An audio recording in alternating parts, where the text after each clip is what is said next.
Hello, আসসালামু আলাইকুম। কেমন আছেন সবাই? আজকে আমি পেঁয়াজ সংরক্ষণ করব। তার জন্য দেখছেন এখানে পেঁয়াজ কেটে ধুয়ে নিয়েছি।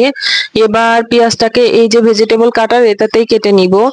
আর আমি এই যে দেখছেন পেঁয়াজটাকে ছোট করে কুচি করে নিচ্ছি। কারণ পেঁয়াজটা কুচি না করে নিলে ভেজিটেবল কাটারে কাটা যাবে না। আর আমি এভাবে পেঁয়াজ সংরক্ষণ করে প্রায় ১ মাস পর্যন্ত রাখা যায়। আর এভাবে আমি পেঁয়াজ সংরক্ষণ করে ১ সপ্তাহ ২ সপ্তাহ রাখি। যখন রান্নার সময় হয় তখন পেঁয়াজটা বের করে ০.৫ ঘন্টা বাইরে রেখে ডিফ্রস্ট হয়ে গেলে তারপর তরকারিতে দিয়ে দিই। এই তো দেখছেন সবগুলো পেঁয়াজ কুচি করা হয়ে গিয়েছে। এবার পেঁয়াজগুলোকে ভেজিটেবল কাটারের মধ্যে দিয়ে দিব। খুব বেশি দেওয়া যাবে না, অল্প করে দিতে হবে। দিয়ে খুব ভালো করে কুচি করে নিতে হবে।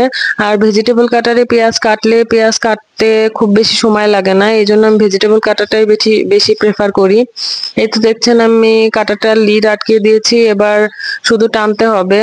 এই তো খুব দ্রুতই আমার পেঁয়াজ কাটা হয়ে যাচ্ছে। পেঁয়াজটা কাটা হয়ে গেলে তারপরে এই তো আমার পেঁয়াজ কাটা প্রায় শেষ।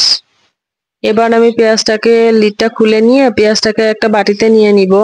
সবগুলো পেঁয়াজই একটা বাটিতে নিয়ে নিচ্ছি। নিয়ে তারপরে এটার পেঁয়াজটা সংরক্ষণ করব, এজন্য পেঁয়াজটা যাতে গন্ধ না হয় এজন্য উপরে কিছুটা লেবুর স্লাইস দিয়ে দিচ্ছি। ৪ টা লেবুর স্লাইস দিয়ে দিলাম। দিয়ে এটাকে মুখ লাগিয়ে ডিপ ফ্রিজে সংরক্ষণ করব। এটা প্রায় ডিপ ফ্রিজে ১ থেকে ২ মাস ভালো থাকবে।